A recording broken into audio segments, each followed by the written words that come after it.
The film is set in the greyish skies of London in the year 1905. A ransom letter informs Thomas Richardson, a former missionary, that his sister, Jennifer, has been kidnapped. His father's secretary instructs him to save Jennifer and not pay the ransom until he sees her alive. He travels to Erisden, a remote island where his sister is imprisoned and actively runs a mysterious cult. Rather than reveal his true identity to the town guards, Thomas disguises himself as a convert. Before riding the boat, he and the other converts form a line in a docking area while a townsman guard checks their tickets. Thomas notices a red mark that exists only on his ticket, so he senses a possible threat. After quick thinking, Thomas approaches another convert and switches his ticket with him. He gets into the boat without suspicion, while that man gets mistaken as the one who has the ransom. The boat makes its way to the religious island of Erisden, which was founded by their known leader Prophet Malcolm along with 2 ex-convicts. Frank and Quinn. Upon arriving, Thomas studies the island and observes the quiet ambience in the community. He also notices that the town is surrounded by statues and crosses. Frank's son, Jeremy, welcomes him to Erisden, but Thomas just ignores him. While they are walking in the village, Thomas observes Jeremy locking eyes with a young woman. She is later identified as Fionn, Jeremy's secret lover, who is also Quinn's daughter. The new converts line up as another townsman guard inspects their bodies. After the inspection, Thomas is sent to his cabin, where he picks up the Bible on his bedside and briefly goes through its pages. In the middle of reviewing the Bible, the town bell suddenly chimes, signaling the start of their worship in the chapel. On his way to the chapel, Thomas meets Prophet Malcolm's daughter, Andrea, who is also a doctor. He notices a small dirt on her cheek and he offers his handkerchief to her. Inside, Thomas finds Prophet Malcolm in the middle of delivering a sermon to the followers of Erisden. Malcolm lectures about his past struggles of being godless, in which he has been called names such as a traitor and a radicalist. He continues, talking about how everything has changed when he, Frank and Quinn landed on the island and met the so-called goddess. While listening to the sermon, Thomas glimpses on a window, where he notices a movement from a shadow of an old woman. Malcolm then finishes the sermon by boosting the morale of the people of Erisden, telling them that they are free men with no obligation for money, arms, and taxes. Meanwhile, the man whom the guards thought was Thomas is arrested and beaten up as soon as he arrived at Erisden. Malcolm comes to the isolated room where the man is located. The townsman guard reports to him, saying that the man would not tell them where the ransom is. Malcolm suspects that the guard has mistakenly arrested the man, but the guard denies it and shows him the marked ticket. Nonetheless, Malcolm orders the townsman guard to kill the innocent man. At night, the townspeople hang out in a pub as Thomas carefully eyes Malcolm. In the middle of the gathering, the lovers Jeremy and Fionn meet in secret. The two make out and talk about their plans for their future while lying on a boat. Just then, Malcolm announces curfew, telling the people to get back to their cabins. Thomas peeks through the cabins and attempts to locate his sister. Unexpectedly, he witnesses a villager undergo a blood sacrifice. He steps back out of shock and sprints towards the other cabins. In another cabin, Thomas discovers Malcolm accessing a secret entrance from a wooden floor. Instead of chasing him, Thomas decides to go back to his quarters first in case of getting caught. However, he bumps both into Fionn and Jeremy, who are just returning from their secret date. Thomas figures out their secret relationship but says nothing. While he unlocks the door, a sharp edge on his key cuts his finger and causes it to bleed. A drop of his blood lingers on the floor before he enters his room, and a shadow from under the floor emerges to feed on the blood. Afterwards, Thomas tears a page from the Bible to draw a mini-map of the town. The next day, Jeremy knocks on Thomas' cabin to remind him about their scheduled construction work. In the midst of their work, Jeremy asks for Thomas's help in disentangling a boat. The two head to the seaside as Thomas seizes the chance to interrogate Jeremy. He shows Jeremy a picture of his sister Jennifer and reveals his identity to him. Jeremy denies knowing her and quickly walks away, but Thomas corners him to the ground. Jeremy is forced to admit his knowledge of Jennifer, saying that he met her while on a boat with some of the villagers. According to him, during that time, the cult has already started experiencing financial difficulties. They no longer have enough resources to support their activities, such as their continuous animal sacrifices. It was Jennifer who told them about her father's riches, which led Frank and the townspeople to kidnap Jennifer and extort money from her father. Hearing this, Thomas blackmails Jeremy and orders him to be his servant in exchange for keeping his relationship with Fionn a secret. On the other hand, Fionn opens up to Andrea about her possible pregnancy and calls herself a sinner. Andrea consoles Fionn, saying that she should not judge herself for doing something out of love.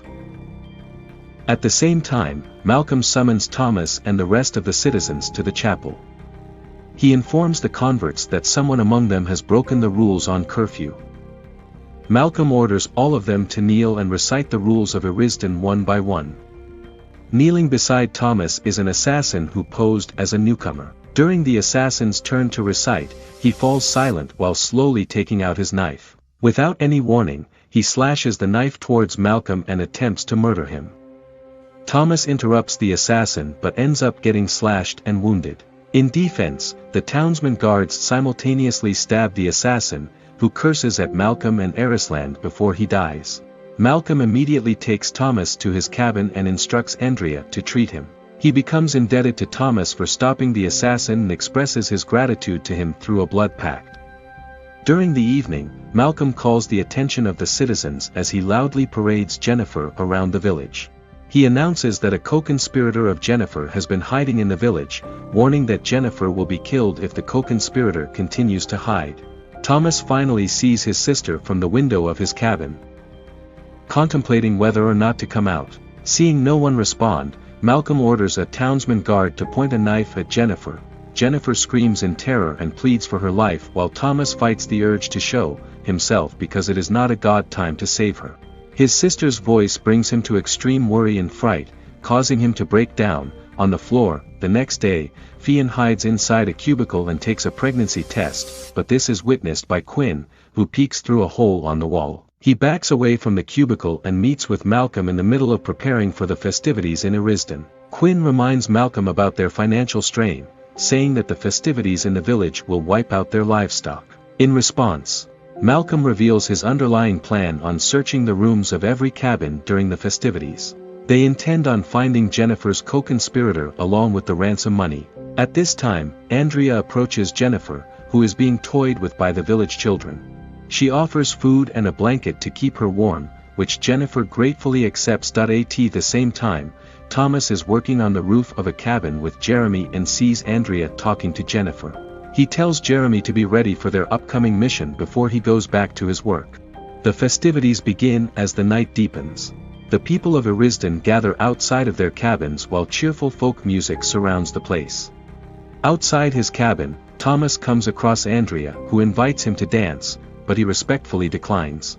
He meets with Jeremy and with his help, he hammers a hole over Malcolm's house with the secret passage and successfully enters the passage. Meanwhile, Malcolm and Quinn begin their search through the cabins and now they come to Thomas's cabin. While Quinn aggressively searches Thomas's belongings, Malcolm believes that Thomas is innocent, influenced by their blood pact. Just before they leave the room, Malcolm discovers the small map of Erisden that Thomas drew. Realizing something is wrong, they hurriedly call Frank to check on the house. Frank runs to the house and finds his son Jeremy covering the hole that Thomas hammered. Instead of arresting him, Frank instinctively pushes Jeremy to run away, preventing him from being caught by Malcolm and Quinn. Upon Malcolm and Quinn's arrival, Frank reports that Thomas, the intruder, is inside the secret passage. The three of them hurriedly chase after Thomas. Frank enters the secret passage holding a rifle and Quinn stands guard outside the house. Malcolm rides a horse at full speed and heads to the other end of the secret passage to corner Thomas. At this time in the passage, Thomas finds a canal full of blood, revealing more dark secrets of the village. He then walks further and is led towards the location of Malcolm on the other end of the passage. Just when he is about to come out of the passage, he senses danger from a sudden sound that he steps back, returning to the bloody canal and effectively hides from Frank and Malcolm. He swims through the canal while gasping for breath. Suddenly, an old woman emerges from the pool of blood and chases after him. Thomas escapes from her and finds himself in a cave full of unusual markings. He looks through the markings and discovers a drawing of a skinny woman, signifying a godly presence. After a failed pursuit, Malcolm visits a barn where an old woman, known as the goddess, is held trapped in tree roots. He asks the goddess why she is guiding Thomas because she has revealed her presence to Thomas many times. The pale old woman replies with a groan, hungry for more blood, so Malcolm feeds her using his. Behind Malcolm, a masked figure called the Grinder is revealed to have been staying inside the barn. The Grinder is in charge of watching the goddess and preparing the human sacrifices, cooking them one by one. On the other side in a cave, Thomas is woken up by Andrea, who gives him dry clothes to change to. When peeking at him, she discovers a number of scars on Thomas's back. He then explains to her that he was a former Christian missionary who led his parish into the heart of Peking, China. However, he suffered from persecution which led him to lose his faith to the divine. Thomas believes that nothing in the world is pure except for his sister Jennifer, who he vows to save. Andrea offers to help Thomas by leading him back to his faith, but Thomas refuses. He tells her that her father Malcolm is a murderer who has taken Jennifer away on purpose. Nonetheless, Andrea insists on helping Thomas as she takes him to an isolated wheat field to hide from the three leaders. Back in the village, Malcolm finds Frank on the docking area, where Frank informs him that he will be leaving the island together with his son Jeremy. Frank convinces Malcolm that their community is broken and relying on the goddess is no longer helpful. This angers Malcolm and they start arguing, but Frank remains firm about his decision to leave. At the same time, Fionn reveals to Jeremy that she is pregnant and the two share an intimate moment inside her cabin. The two settle on going against their fathers and plan their elopement. However, when Fionn is packing her luggage, Quinn catches her and forces her to an abortion. But he ends up killing Fionn when he is trying to remove the fetus from her. Jeremy comes back to Fionn's cabin only to find her lying on the floor lifeless. Quinn blames Jeremy for her daughter's death and accuses him of corrupting Fionn. As a result, Jeremy takes out the knife that Thomas gave him and engages in a fight with Quinn. Jeremy succeeds in stabbing Quinn but gets caught by the townsmen guards during their chase. While the guards hold Jeremy captive, Quinn orders them to prepare the heathen stand, a tool used to perform a purification ritual. The townsman interrupts Quinn, telling him that only Malcolm has the authority to perform the ritual. But Quinn angrily rebuts and says that Malcolm is not the divine ruler. He orders the guard to sound the bell, gathering the attention of the villagers. After Jeremy is brought to the heathen stand, Quinn begins the purification ritual. Andrea and Thomas rush to stop Quinn, but they fail and the guards also arrest Thomas. The heathen stand crunches Jeremy's bones, leading to his immediate death. All this is watched by the villagers. When Malcolm and Frank arrive at the scene, the three leaders start to clash. Quinn calls Malcolm a false prophet and criticizes his weakness. He also challenges Malcolm in front of the villagers to kill Thomas to prove himself worthy of being the leader of Erisden. Malcolm accepts the challenge and takes a knife before approaching Thomas. He points the knife close to Thomas's throat when a loud gunshot fires from a distance. It is from Frank, who is fueled by anger for the death of Jeremy and decides on killing the goddess with a rifle. Thomas takes advantage of the chaos and eliminates the guards before running away. In the midst of running, the old woman shows up to Thomas for the second time. Frank, on the other hand, is shot to death by the Grinder on his way to the barn. Thomas hides from the Grinder and enters the barn from an underground entrance. He witnesses the Grinder feeding Jeremy's body to the goddess and finds Jennifer inside a hooked sack on a ceiling. The siblings reunite after Thomas successfully frees Jennifer. However, he gets caught by the Grinder and he is locked in Jennifer's place. Quinn also arrives at the barn and takes Jennifer away. Later, Thomas wakes up and finds himself bound to a meat grinding machine. The machine cuts a portion of his hand, allowing it to be free from the chains. After much struggle from fighting the Grinder, Thomas succeeds in defeating him. He advances towards the pale-looking goddess, who tells him that she has long awaited his arrival. He kneels before her and she takes hold of his head. Thomas's eyes become pale like hers after he finally accepts being her servant. The goddess shows Thomas the events that happened with the cult. It is revealed that Quinn, Malcolm, and Frank discovered the great power that the goddess holds. So they imprisoned her to manipulate those powers. Through time they were able to build the community of Erisden on the island in exchange for plentiful harvests. The men gave her sacrificial offerings of animals. But due to the force feeding, the island's harvests have become tainted. The plants and animals in the island could no longer reproduce, resulting in hunger upon the villagers. The leaders become desperate to continue their offerings to the goddess. Eventually, they are urged to use human blood and body as sacrifice. After saying that, the goddess later holds Thomas close, begging him to free her. Thomas follows her request, taking a lantern to burn her and the whole barn. The goddess burns willingly while the process releases her from her imprisonment. Back in the village, Quinn has captured Andrea and Jennifer, imprisoning them inside the chapel. He takes credit for imprisoning the goddess, emphasizing that Malcolm is a false prophet and weak leader. He also reveals his intentions of impregnating Andrea and Jennifer time and again to supply the human sacrifices for the goddess. But he gets interrupted by a commotion from outside when the fire has further spread throughout the village. The people of Erisden evacuate their houses and head towards the boats to leave the island. Learning that Jennifer and Andrea have been captured by Quinn, Thomas comes back to the village for them. He runs to the chapel and immediately stabs Quinn on the throat before trapping him to the wall. Quinn counterattacks by slashing a knife on Thomas's neck. At the same time, Andrea and Jennifer break free from the chains by shooting at the chains using Quinn's rifle. They immediately use the chains to strangle Quinn. Thomas deepens the knife on Quinn's throat while Andrea and Jennifer drag Quinn across the floor, completely damaging his internal organs. After killing Quinn, the three of them run towards the boats as the village of Erisden burns. Thomas accompanies the two women on the way to the boats before he finally collapses. Suffering from heavy injuries, Thomas realizes that he won't make it to the boat in time.